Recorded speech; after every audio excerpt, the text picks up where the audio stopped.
তো নমিত মালহোত্রার রামায়ণা টিজার দেখলাম। কেমন ছিল গ্লিমসটা? সত্যি বলতে দারুণ লেগেছে। 4,000 কোটি টাকার সিনেমা, তার গ্লিমস খুব ছোট্ট ফুটেজই ছেড়েছে।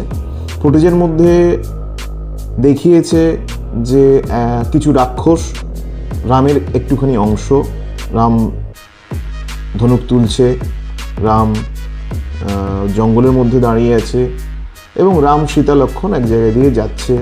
এইভাবে কিছু কিছু শুধু রামেরই গ্লিমস আছে। ওই জন্য শুধু একটা মাত্রই কথা আছে, রাম।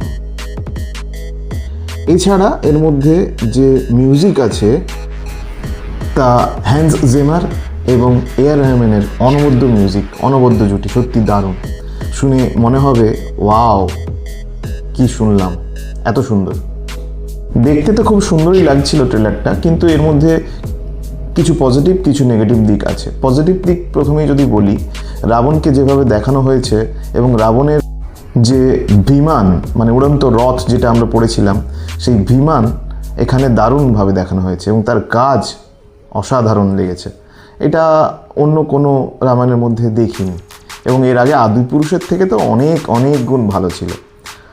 আর নেক্সট আশা করছি এইরকম দুর্দান্তভাবে এত বড় আকারের যে হচ্ছে দেখাচ্ছে সেটা আরও ভালোভাবে হবে। কিন্তু নেগেটিভ বলতে কিছু কিছু জায়গায় যেন মনে হচ্ছিল এআই ব্যবহার হচ্ছে বা গ্রাফিক্সের মধ্যেই সমস্ত কাজটা হয়েছে, রিয়েল লোকেশনে শুটিংটা হয়নি, যেটা হওয়া উচিত ছিল। কারণ আমরা অ্যাকচুয়ালি রামায়ণের সাথে ওতপ্রোতভাবে জড়িয়ে আছি, ছোটোবেলা থেকে আমরা রামায়ণ দেখে এসেছি।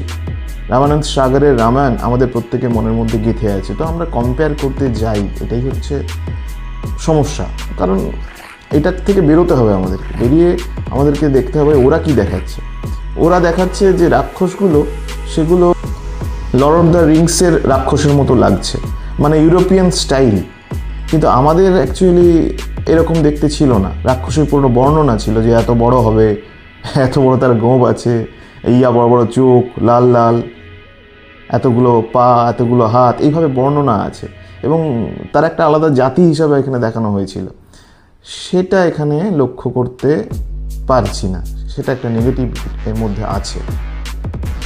এছাড়া এখানে দেখতে পাই গেম অফ থ্রোনসের মতো যে রাজসভা সেট, সেটা আমাদের রাজসভা, মানে ইন্ডিয়ান রাজসভা যেরকম বর্ণনা ছিল, যেখানে গোল্ডের ব্যবহার প্রচুর বেশি ছিল, সেটা এখানে দেখতে পাওয়া যায় না। আলো আঁধারির একটা রাজসভা দেখায়, কিন্তু আমাদের তো আর আলো আঁধারির সভা ছিল না। শীতপ্রধান দেশ তো আর ইন্ডিয়া নয়, এখানে রোদ বেশি ছিল। আমার মনে হয় এটা এখানে ঠিক মানানসই হয়তো হয়নি। এবার আমি তো আর অত বড় মানুষ নয় যে এই ব্যাপারে এত কিছু বলতে পারবো, তবে আমার মতামতটা আপনাদের জানালাম।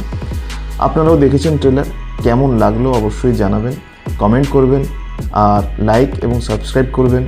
দেখা হবে পরের ভিডিওতে।